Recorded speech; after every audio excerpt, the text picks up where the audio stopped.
আসসালামু আলাইকুম and good morning সবাইকে। তো আজকে আমি আমার 10 মাসের বেবির জন্য যেভাবে খিচুড়ি রান্না করি সেটাই তোমাদেরকে শেয়ার করব, ঠিক আছে? তো চলো শুরু করা যাক। তো প্রথমেই দেখো আমি এদিকে ওর জন্য সবজি আর চাল ডাল কেটে নিয়েছিলাম, তারপর ধুয়ে রেখেছি। আর এদিকে দিয়ে দিলাম তেল। তো হ্যাঁ, যারা যারা হয়তো কমেন্ট করো যে একটু কাজের কিছু ব্লগ দাও, কাজের কিছু দাও, তো এটাই তাদের জন্য, একটু ভালো করে দেখে নাও। তো এরপরে আমি সবজিগুলোকে ভালো করে একটু ভেজে নেব হালকা করে, তারপরে দিয়ে দেবো। এরপরে আমি একটু সামান্য হলুদ দিয়ে দিলাম। হলুদ দেওয়ার পরে আর একটু দিয়ে দিব জিরের গুঁড়ো। তোমরা চাইলে না দিতেও পারো, আমি এই জিরের গুঁড়ো আর হলুদ দিয়ে রান্নাটা করবো। তো এরপরে আর একটু ভেজে নিব।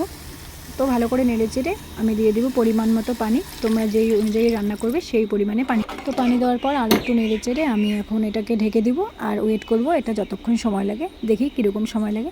তারপর তো যেহেতু রুহি ছোটো এখনও, ওর জন্য আমি একটু বেশি সেদ্ধ করে নিই খিচুড়ি। তো আমার সময় প্রায়, তো আমি যেহেতু একটু সেদ্ধ করে নিই সেজন্য আর কি, ও এখন ছোটো, ওর জন্য সেদ্ধ করেই নিই। তো এই দেখো আমার খিচুড়ি হয়ে গেছে, আমি এখন ওর জন্য রেডি করে নিচ্ছি। তো এই যে রেডি করে নিচ্ছি, এখন রুহি বসে পড়েছে, ওখানে খাবে, দেখি কীরকম খায়। তো এমনিতে খিচুড়ি খেতে পছন্দ করে, মাশাআল্লাহ অনেক সুন্দর খাচ্ছে।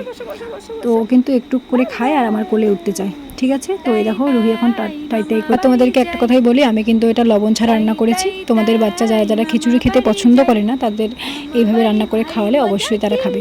তো ঠিক আছে, তোমরা ভিডিওটা ভালো লাগলে অবশ্যই লাইক কমেন্ট শেয়ার করে দিও, আর এভাবে আমার পাশে থাকো। টাটা সবাইকে।